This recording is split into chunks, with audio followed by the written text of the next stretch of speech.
All right. In today's episode, we're going to talk about in light of something I actually commented on social media and spoke on. And I want to talk about the downfall of 1017.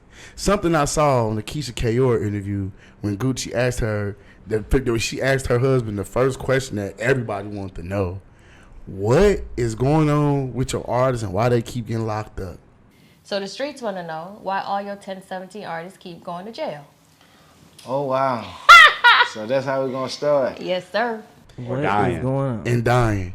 And, of course, he couldn't answer the question. If not answering the question was not the best way to not answer it. Well, you know what I'm saying? To be honest, I was one of those type of artists. I was always going back and forth to jail.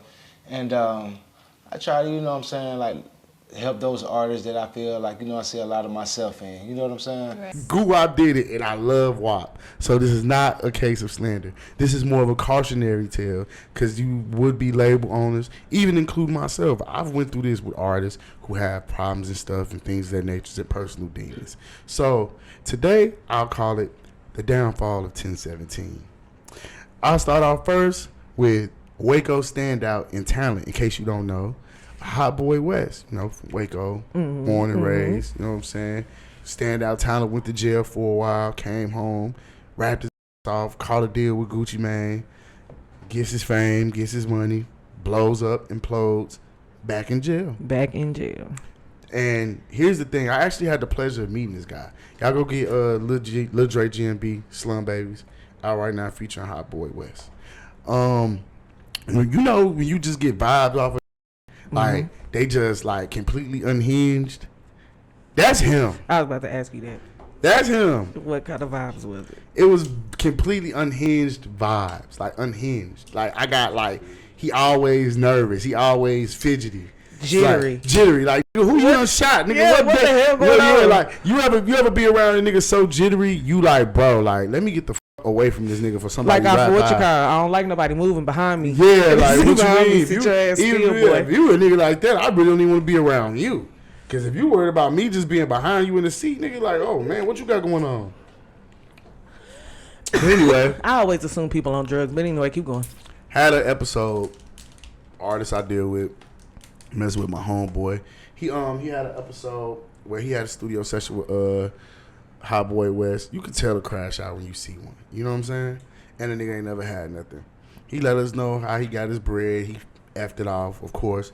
And I would say part bad management on his end, part bad management on the label end. Because if you're going to be a label owner, there has to be a structure set in place for artists that niggas need A&Rs and people that's with them when they're going to do things. I don't give a that's what the artist is. Artist and repertoire is basically another word for glorified babysitter who helps you do your music. That's really it. And don't be want to pay niggas to do that shit or have niggas in place to do that shit. But that's what it be. Very you need necessary. niggas. You need, man, them people, they the bad. You thinking I got a label. I'm the CEO. I'm the rapper. They gonna follow me. They gonna follow in suit of me, bro. You done went to jail 1,000,000 times, Gucci. What you think? And that's what you want the people to follow? No, what you think gonna happen? Make it make sense. So anyway, this man, he rapping. He take his girl in the booth with him. I was like, bro, what? What you to the studio? He took his girl. No, she was in the studio. He took her in the booth with him while he was rapping. We in a room like this, and just imagine that corner is a booth. Oh. He took his girl in the booth with him. Is there anything else to the story? Did she ask to go in the booth? Was she not comfortable around the Negroes that he had her around? She was good, or is he bro. weird? He just, you could tell he possessive. You could tell he's you could tell he was you could tell he was a control freak. You feel me? All right. But that's why he in jail for getting on his baby mama's ass and harassing and beating on them and all that too. So you could tell, you could see his possessive traits there. You could see them there. On God, you could. I see them there. Real talk. Don't go ahead and make your face. I was gonna. I love to call people like that homosexual.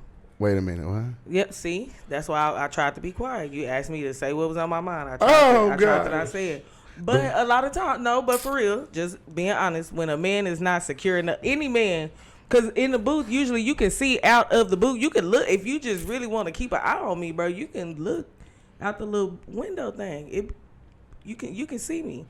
Most of the time, when a man act like that, he hiding something else. He has other things that he can't control in his life. And that's why he got to control something else. Oh, wow.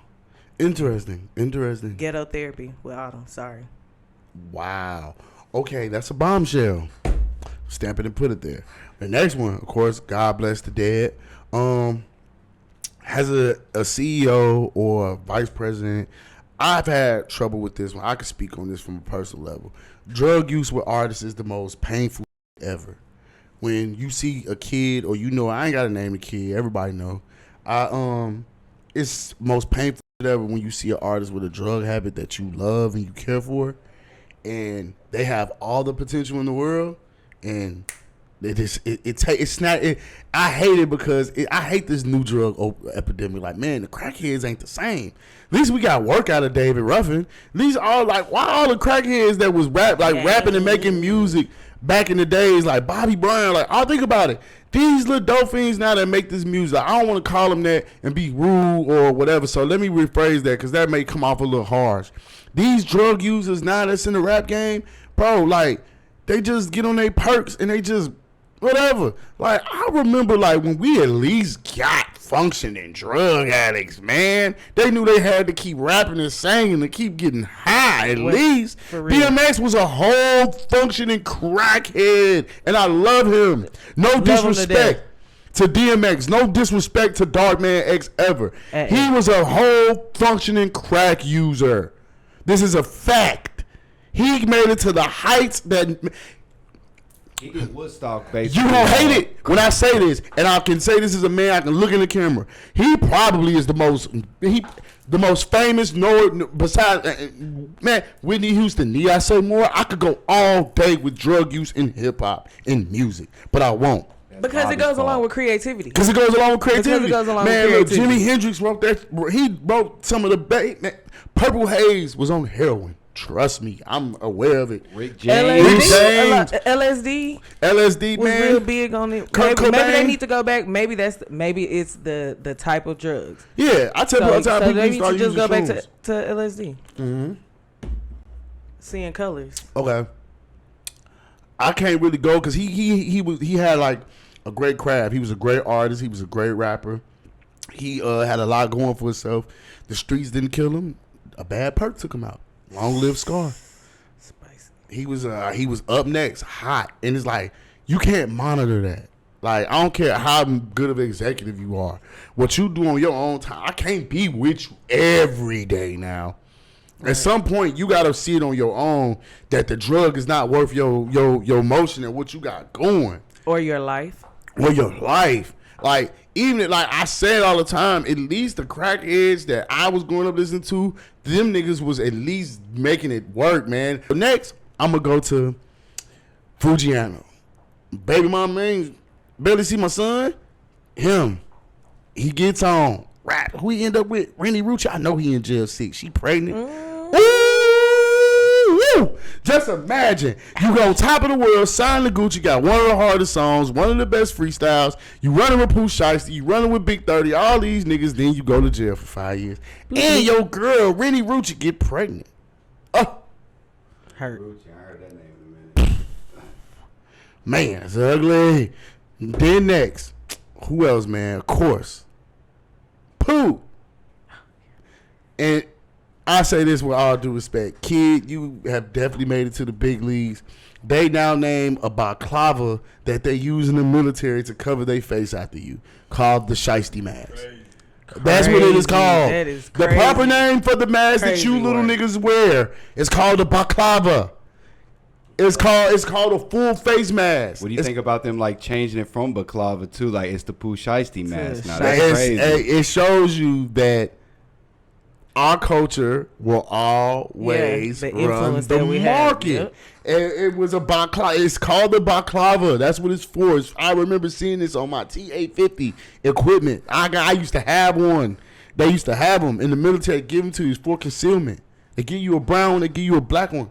You wear them all the time. That's what they call for. Now here we are 20 years later, 15, 20 years later. Now it's a shiesty mask. Now it's a shiesty mask. And That's insane, right? Now, mind you, this kid cool. got caught with all this money at a robbery. And whatever the case, allegedly, a robbery. He goes to jail. He's in jail. He's been in jail for a while now. I think he got like 5 years. He almost home. Excuse me. Basically, I could say when he had it at the top, at his peak, he probably was the hottest rapper in hip hop.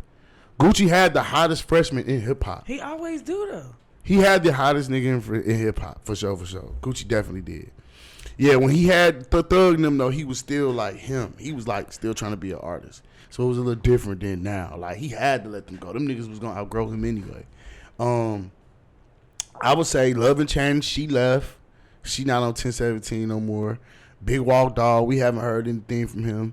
So to make this short, sweet, simple, to the point, I think it's safe to say, man, the lesson of this should be put the proper people in place to run your business. It's okay for you to have the name, the entity, and do these things. Like Gucci got all that. And when you trying to do it yourself, like it don't go pan out the way it's supposed to be. He need an A&R department. You need people that's supposed to be with these artists. You need people that's like letting these niggas come with their teams. That's the worst shit I ever did, was let a nigga bring me his team. And when I've seen it was too late, I couldn't control the situation. Had I have known the situation from jump with Shorty, and it wasn't his team and his mom and all them, like, bro, I would have been on Shorty ass. That's my biggest regret as a CEO. And I can say it with Dubbo. My biggest mistake with Dubbo was not standing on that young nigga. Not standing on that nigga. Not letting him come in with his own team. Me and Donnie, biggest mistake was letting him come in with his family, his team, letting us think like everything was okay. Like, oh, he's good, and we parents, and we this, and we that. When it should have been, nah. We running this the way we running this over here. Little nigga, if you gonna come fly with us. And we didn't do that the right way. Right? We should have. So that's why I'm speaking more from a cautionary standpoint. But at the same time, example. when do you know, like like you said, you can't be with that person all the time, and people, like, from experiences, you know, they can hide a lot of stuff. Mm-hmm. Downfall in QA. So it's Hey, look. So it's like when they hide stuff, it's like, what are we to sit there and really probe into their lives? Hey, what are we as you know what I'm saying? So that's the big thing, to where it eventually unfolds, and sometimes it unfolds before your eyes when it's too late, and you're like, dang, bruh. Because they tell you a game that really isn't true. You like, oh, bro, you ain't really, you know, not saying living like that, but living in a sense of you trying to better yourself. You know what? And I can say this, because Gucci can do it. I've done it. We're in a position to where niggas listen to us and niggas look up to us. Dubbo looked up to me. Like, I just was under the impression from a business standpoint that he has Bird. He has this person and his mom with him. Like, he's good. And Had I the party, I never knew. I knew he was rowdy. I knew he was a young wild nigga. But I'm used to that. Okay, cool. Right. I don't know that he's on perks bad. I don't know that he's really a hardhead and Shorty really a crash out. I don't know this shit until shit getting fucked up, and then they coming to me like, well, you signed him and you got him signed, fix it.